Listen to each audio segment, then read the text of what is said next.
Hey guys, welcome back to another podcast. If you guys are listening to this on YouTube, if you guys are listening through your headphones, iPhone, car, stereo speakers, whatever, don't forget to hit that subscribe button, follow button, hit the horn, beep as loud as you can. But if you guys enjoy this, don't forget to leave some comments, some likes, do whatever you guys got to do. Show me some love because I actually love doing these podcasts because it's such a second nature thing for me to talk about these types of experiences. If you guys don't know, this is part 2 of how Kokaine started because a lot of you guys really want to understand the journey and really want to know little hints and tricks. I'll add some hints and tips in this podcast. The last one was really just a origin story of how Kokaine started, and I really want to play it through so you guys understand how we got to this point right here. So don't forget, subscribe, follow, all that good stuff. So the funny thing is we just finished up our leg of our pop-up tour in Sydney. So this Sydney pop-up was actually hella crazy. If you guys saw our Instagram or our Kokaine Instagram IG stories, there was lines that people were waiting for nearly 24 hours. Like, it's crazy how our pop-ups now are people camping out for 24 hours, people waiting all night for our stuff, camping in front of our shops. Like, the lines are going up to 100 people deep. It is insane how blessed we have became. And I wouldn't say it was a fluke. I would say it's definitely hard work because you guys don't see as much as you guys would. I would like to show you guys how much we work on just Facebook ads, event pages, promotion, content creating for all these pop-ups.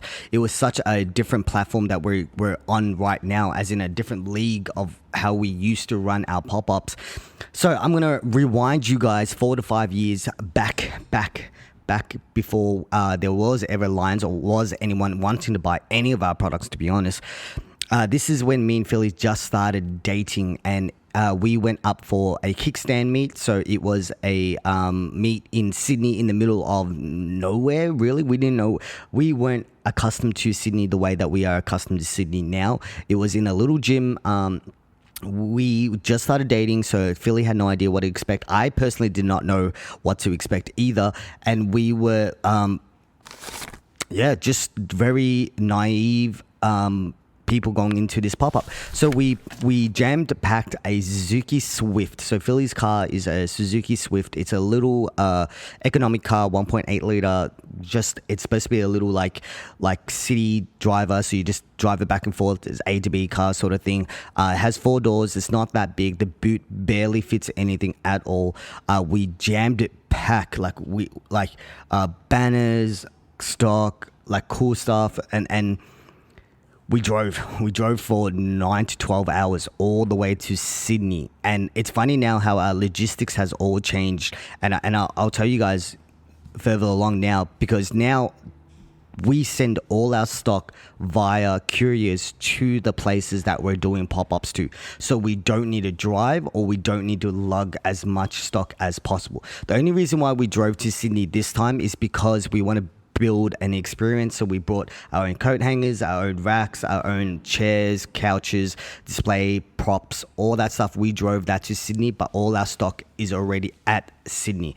But this time around, we packed all our props, all our stock to this kickstand meet that was 4 years ago. And it was funny because we had no idea what to expect. When we arrived there, we set up, we had really high hopes and dreams. I remember we were like, yeah, this is going to be mad. We're going to kill shit and just make some money and go back. And I honestly don't even remember we even made one sale. Actually, I lied. We did make one sale, and it was really hot, I remember. And this girl wanted to just get a t-shirt just for the sake of changing what she was wearing. And she bought a Kokaine crop top that had the massive word Kokaine on it, like I showed you guys. And I'll insert a photo right here of Philly wearing the Kokaine crop top that we first dropped. And she returned it in like 5 to 10 minutes because she noticed what it said. And she was like, oh, it's kind of offensive, so I don't want this anymore. So can I get a refund? And we were like, damn, that was literally the only sale that we made that day. And it's hard because a lot of people just see the crazy lines that we do now, the crazy fit outs, the crazy everything that we do now. But no one really saw the determination and understood how much we worked hard to get to where we are now. And it was a struggle. Like it was a time that most people would just give up. Like I was like, what the hell? Is this something we really want to do? Is this something that we want to continue with? Like, I reckon if we gave up then, because it was literally back to back from the Sneaker Freaker meet. Like I told you guys in the last video or podcast, is that the first Sneaker Freaker meet, we barely made any sales whatsoever. And we still naively, egotistically, if that's even a word, jumped on the road and went to Sydney. But honestly, guys, I really feel like it was brand awareness, exposure, because people do remember us as the brand of Kokaine that was at all the meets and all the sneaker things like that. Because I'm telling you guys, all the pop-ups and stuff like that did snowball and sooner or later made us a name for ourselves in the sneaker community. But the downside to it is that the sneaker community, I have to be brutally honest, is very brand. Like they just want to buy what's it called, big household brands. Man, I really hate to say it, they don't really like supporting locals. I think it's an Australian thing, to be honest, or even just a Melbourne and Sydney thing. I felt like no one really fucks with locals. Like every single time that I go to a Sneaker Freak or whatever, I try to purchase as many local things as I possibly can. As you guys know, I wear a lot of local brands. I have a lot of local art that's from local artists and stuff like that. Like you guys have seen my ASAP Rocky and J. Cole posters. They've been done by a local artist, and same as like my Circuito jumpers and t-shirts, that's all from a local brand. Same as Saintside. Like I heavily fuck with the community because I feel like no one else is really fucking with us as heavily as they should be, because we're all about the international brands but not really representing any Australian streetwear brands. Like I can't even, like, I hate to say this and I don't want to toot my own horn like this, but like it's like I can't put my finger on any other brands that are currently in Australia doing what me, Mark from Saintside, and a few other like Arch from Circuito are doing. Edwin from Secret Sneaker Store. Like I can name only a handful of dudes that are really, really trying to put Australia on the map, even though we're not getting supported by our locals, which is hard. Like I'm really like force feeding cocaine down people's throats, which sounds really bad, but like on ads, on promo, on like quick strike events, like really pushing the brand down people's name.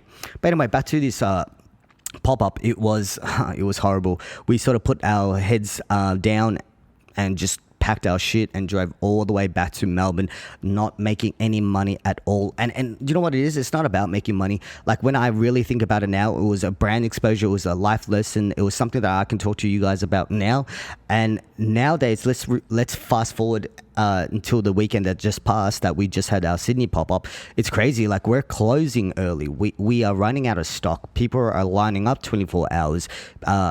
It's a thing that I actually couldn't see 4 to 5 years ago that Kokaine would do. Like even when I really think about it now, it's something that I never thought that would happen. Like in my wildest dream, like I really thought we were just going to be another local niche. I'm talking really hella niche brand that families and friends and some people just rock. But now it's like people don't even know who me and Philly are, and the brand is living away from us. Like that's what I wanted. Like the people don't connect me to Kokaine anymore. Kokaine is a brand on its own that is strong enough to live on its own, which is something I'm actually really, really proud to say that I've actually been able to achieve. I still want some personal connection to the brand, just so people can actually look back and watch our videos and be like, hey, this is how they actually did it.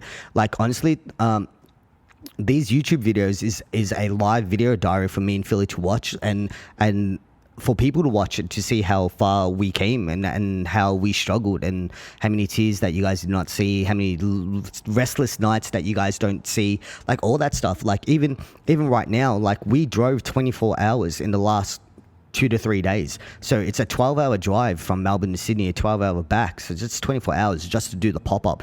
And we don't really try to be like, oh man, feel sorry for us or feel any pity for us or stuff like that. I just want people to understand that that's part of the grind. Like that's how we got to where we are. Even some things now that our logistics have changed so much. Like I said earlier before, that we now send all our stock from Melbourne to other places to even save time and effort. The money we're spending just a tad more, but it's just the effort of packing the van, being squashed in a van or being squashed in a Swift. Like we even like. So this is the great way to see it. We moved from a little small car, like a Toyota, I was going to say Toyota Echo size, if you guys don't know what a Swift size is, to a van that's this much bigger. And now we're filling that up with just props, and we're sending all our stock to our friends over there, and we're picking it up there or getting it delivered to where we are in our pop-ups. It's absolutely insane now. Like, even when we really, really sit down, like me and you guys right now, think about it. It's like, it's a thing that I never thought was going to come true. Like, it was a thing. It was just a thing. It was just a fucking dream. Like, I'm going to be brutally honest with this. Like, it was something that I never thought that would happen. And now Sydney is one of the biggest stops in our tour. It really is. Like, I really care a lot about our Sydney pop-ups. And the first pop-up sucked so much. Like, it literally went from making negative money to positive money. Like, it was a 5-year grind. Like, even our very first Sydney pop-up that we did, and people came, and I was like, this is interesting. Like, I didn't think this was a thing. And I don't know. I just want to pat myself on the back, but at the same time, I want to be like, yo, I still need to work as hard as I possibly can, because this is literally just the starting of Kokaine. And let's go back to our pop-up. That felt like the death of Kokaine, and it's insane. Like, I just want to give a big shout out to Jerome, Jay, Lawrence, Kevin from the Kickstand, the whole Kickstand crew, for actually believing that or letting us have tables at your pop-up events, even though we weren't doing anything for your events. But now, like, even like, it's funny. So one of our prior pop-ups in Sydney was a TKS event, and we shut it down. Like, this was full destination location in the middle of nowhere, and we would still be able to bring 100 to 150 people to these events just for us. And like, that's mad props. Like, that's mad fucking props. Like, I'm like, this is a toot my own horn session right now. But you know what? If you guys can't appreciate what you guys have done and don't look at the positive sides of it and always look at the negative sides of things, it's hard, man. You're going to be living your days really bad. But it is a beautiful Monday right now. It is Monday for me right now. So I'm really excited to do things like this. So let's cut this podcast nice and sweet and short. And I hope you guys enjoyed this little story of our very first pop-up that we sucked at. And I hope you guys continue to support us, because without you guys, there will be no us. There is no YouTube channel. There is no Kokaine. There is no 2 Cents. There is no Sneaker Laundry. There is no Essential Pieces. There is no every single other business that I possibly opened. There is none of that. Like, so I appreciate you guys so freaking much. At the bottom of my heart, you guys like helped us grow to where we are, and continue allowing us to grow and live the lifestyle and do the things that we do. And I will be forever in debt to you guys, and therefore that's why I make these podcasts, I make these informative videos, because I at least just want to help one of you guys, 2 of you guys. I don't even care, like, just to fucking chase your dreams, hustle your fucking ass off. I'm not asking you guys to be me, because it's hella unhealthy. Like, you guys know how unhealthy my lifestyle really is.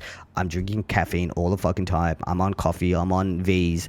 I'm literally working around the clock. I'm trying to get better at it, but like, if this is the life for you guys, I'm just telling you guys, it's not easy, it's not fun all the time, but it's a great life lesson. So I appreciate you guys so freaking much. Arigato gozaimasu, and I hope you guys enjoy the rest of your day and evening, night, wherever you guys are from. Thank you. Peace. Oh man, that was a really great podcast.